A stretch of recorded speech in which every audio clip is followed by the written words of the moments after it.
नमस्कार, मैं हूँ आपके साथ डॉक्टर रचना जैन।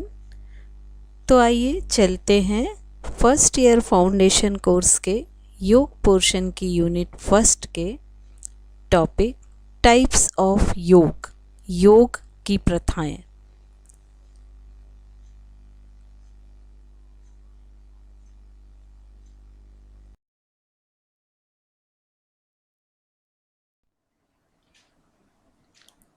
हठ योग शैव, वैष्णव, बौद्ध आदि परंपराओं में निर्विकार रूप से हठ योग को स्वीकार किया जाता है।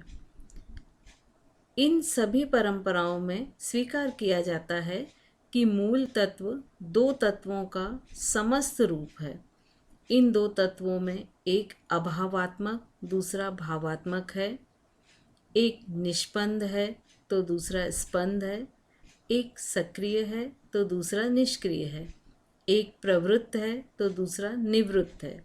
एक भोक्ता है तो दूसरा भोग्य है। इन दोनों तत्वों का समरस रूप ही परम तत्व है अथवा मूल तत्व है, जिसका प्रत्येक साधक अनुसंधान करना चाहता है। परंतु परम तत्व की प्राप्ति के लिए समरस तत्व की सिद्धि आवश्यक है। इस सिद्धि को प्राप्त करने के लिए हठ योग के मार्ग को प्रशस्त करना पड़ता है।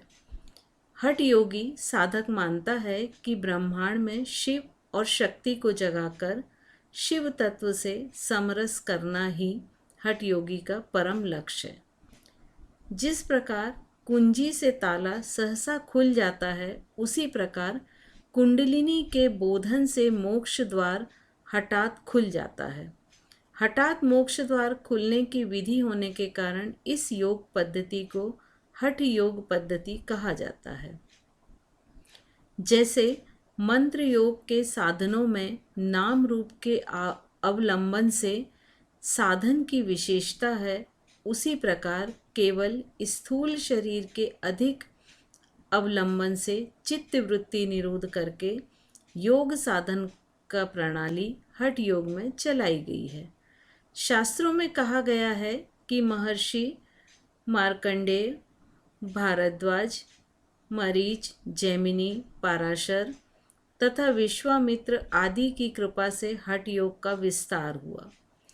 यह भी परंपरा है कि हठ योग का ज्ञान भगवान शिव ने भगवती पार्वती को दिया। उनकी कृपा से यह ज्ञान मत्स्येंद्रनाथ और गोरखनाथ आदि सिद्धों ने प्राप्त कर इसका प्रचार व प्रसार किया। हठ योग की उत्पत्ति दो बीज अक्षरों के योग से मानी जाती है, ह एवं ठ। सृष्टि में विपरीत धाराएं अथवा शक्ति काम करती हैं। ये धाराएं धनात्मक एवं ऋणात्मक होती हैं। इनकी उत्पत्ति मानव की ईड़ा नाड़ी से मानसिक शक्ति के रूप में होती है, जबकि प्राण शक्ति का स्रोत पिंगला नाड़ी है। बीज मंत्र ह पिंगुला नाड़ी से प्रवाहित है तथा सूर्य प्रवाह का परिचायक है, तथा बीज मंत्र ठ ईड़ा नाड़ी में बहने वाले चंद्र प्रवाह की ओर संकेत करता है। प्राण के इन दोनों प्रकार के मध्य संतुलन लाना ही हठ योग है। इस संतुलन के परिणाम स्वरूप प्राण का प्रवाह शरीर में स्थित महत्वपूर्ण सुषुम्ना नाड़ी में प्रारंभ हो जाता है, जिससे उच्च स्तरीय मानव चेतना का विकास होता है। हठ योग का उद्देश्य ईड़ा व पिंगुला नाड़ी के प्राण प्रवाह के मध्य संतुलन लाना है। परिणाम स्वरूप दो तत्वों में समरस तत्व की प्राप्ति होती है और कुंडलिनी में प्राण प्रवाह प्रारंभ हो जाता है। हठ योग का दूसरा महत्वपूर्ण उद्देश्य है कि साधक की मानसिक वृत्तियों को अंतर्मुखी व बाहिर्मुखी अवस्थाओं के मध्य सम्यक संबंध स्थापित करना। वृहद अर्थ में अंतः चेतना व बाह्य चेतना एवं उनकी क्रिया प्रतिक्रिया के बीच सामंजस्य स्थापित करना ही हठ योग का उद्देश्य है। इससे स्पष्ट होता है कि हठ योग व्यक्तित्व के विभिन्न स्तरों में संतुलन स्थापित करके उच्चतम चेतना का विकास करता है। इसीलिए स्वात्माराम जी कहते हैं कि हठ योग राजयोग तक पहुँचने का त्वरित अथवा संक्षिप्त मार्ग है।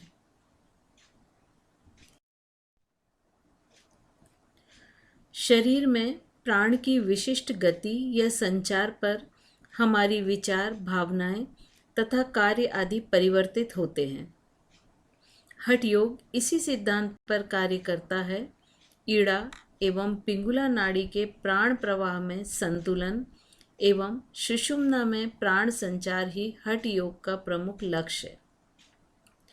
घेरण्य संहिता में हठ योग साधना के लिए 7 अंगों का उल्लेख किया गया है। पहला, शठ कर्म, जिससे शरीर का शोधन होता है। दूसरा, आसन, जिनसे शरीर एवं मन में दृढ़ता आती है। तीसरा, मुद्रा, इससे मानसिक, शारीरिक और भावनात्मक स्थिरता प्राप्त होती है। चौथा, प्रत्याहार, इससे धैर्य का विकास होता है। पांचवा, प्राणायाम, इससे शरीर में हल्कापन आता है। छठवा, ध्यान, इससे अंतः दर्शन संभव होता है। अंतिम, सातवां, समाधि, इससे निर्लिप्त अथवा अनासक्ति भाव का उदय होता है। इन 7 अंगों के अभ्यास से साधक निसंदेह मुक्ति प्राप्त कर लेता है। महर्षि पतंजलि कृत योग दर्शन में इस ज्ञान को और भी वैज्ञानिक ढंग से प्रस्तुत कर मानव मात्र पर अपनी कृपा की है। महर्षि पतंजलि कृत योग दर्शन में यम, नियम, आसन, प्राणायाम, प्रत्याहार, धारणा, ध्यान व समाधि का साधन के 8 सोपानों में विभक्त किया है। ये क्रमवार एक दूसरे से ऊंचे हैं। बहिर इंद्रियों पर प्रभाव रखने को यम कहा जाता है तथा अंतः इंद्रियों पर प्रभाव रखने वाले को नियम कहा जाता है। योग साधना के योग्य शरीर बनाने को आसन कहा। प्राण अपान वायु को मिलाने, श्वास प्रश्वास की गति में नियंत्रण बनाने को प्राणायाम कहा। मन एवं इंद्रियों को बाहर से खींचकर भीतर की ओर लाने को प्रत्याहार कहा। मन को लक्ष्य के प्रति प्रवाहित बनाए रखने को धारणा कहते हैं। इष्ट में या ज्योति रूप में आत्मा के क्षेत्र में मन को लगाने को ध्यान कहा। ध्यान में मन को लीन करके अपने को भूल जाना या भावातीत होना समाधि कहा गया। यही हठ योग के अष्टांग योग का सार है। इसमें 5 अंग बाहर के और 3 भीतर के, जिन्हें बहिरंग तथा अंतरंग भी कहते हैं। सूक्ष्म शरीर के तीव्र संस्कार से उत्पन्न हुए कर्मों के वेग का आश्रय रूपी स्थूल शरीर बनता है। सूक्ष्म शरीर के भाव के अनुरूप ही स्थूल शरीर का संगठन होता है। सूक्ष्म शरीर और स्थूल शरीर का एक ही संबंध से युक्त होकर बनते हैं, लेकिन स्थूल शरीर के दैनिक कार्यों द्वारा सूक्ष्म शरीर पर आधिपत्य नहीं किया जा सकता। इसीलिए स्थूल शरीर को नियंत्रण करने हेतु क्रियाओं का आविष्कार योग शास्त्रों में किया गया है, जिनके द्वारा साधक प्रथम अवस्था में स्थूल शरीर की क्रियाओं का साधक करता हुआ उस पर संपूर्ण नियंत्रण प्राप्त कर लेता है।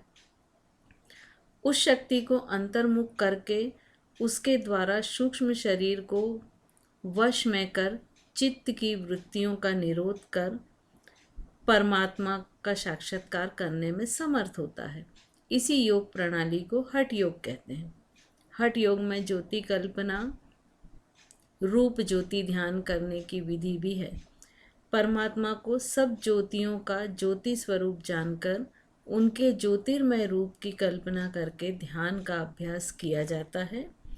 हठ योग को महाबोध समाधि भी कहा जाता है।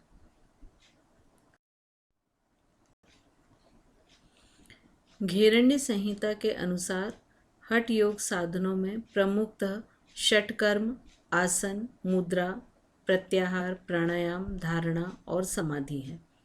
षटकर्म द्वारा शरीर शोधन, आसन के द्वारा दृढ़ता, मुद्रा के द्वारा स्थिरता, प्रत्याहार से धीरता, प्राणायाम साधन द्वारा लाघव, ध्यान द्वारा आत्मा का प्रत्यक्ष और समाधि द्वारा निर्लिप्तता से समाधि लाभ अवश्य होता है।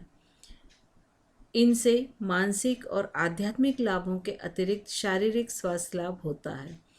इस प्रकार उपरोक्त सभी साधन ध्यान सिद्धि और समाधि अवस्था के लिए हैं। यही हठ योग का अंतिम साध्य है। हठ योग के प्रमुख आचार्य योगी स्वात्मा राम सूरी ने हठ योग प्रदीपिका के आरंभ में हठ योग को एक सोपान अथवा सीढ़ी कहा है, जो राजयोग के अंतिम लक्ष्य तक साधक को आसानी से पहुंचा जा सकता है।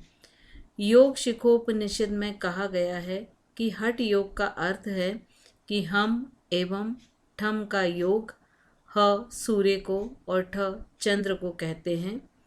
मनुष्य के शरीर में नाभि के पास सूर्य एवं तालु मूल में चंद्र होता है। इन दोनों में एकता स्थापित करने वाले योग को हठ योग कहते हैं। ज्योत्सना टीका में कहा गया है कि सूर्य एवं चंद्र क्रमशः प्राण एवं अपान हैं। प्राण एवं अपान को मिलन रूपी प्राणायाम को ही हठ योग कहा जाता है।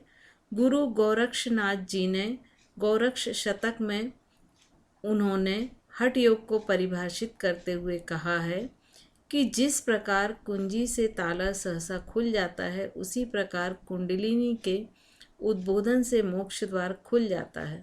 हठात मोक्ष द्वार खुलने की विधि बताने के कारण इस पद्धति को हठ योग कहा जाता है। अंत में कहा जा सकता है कि हठ योग को विभिन्न ग्रंथों में यद्यपि अलग अलग परिभाषित किया गया है, फिर भी करीबन सभी आचार्यों ने एक ही विषय पर सहमति व्यक्त की है कि हठ योग का प्रमुख उद्देश्य ईड़ा तथा पिंगुला नाड़ी के प्राण प्रवाह में समरसता लाना है।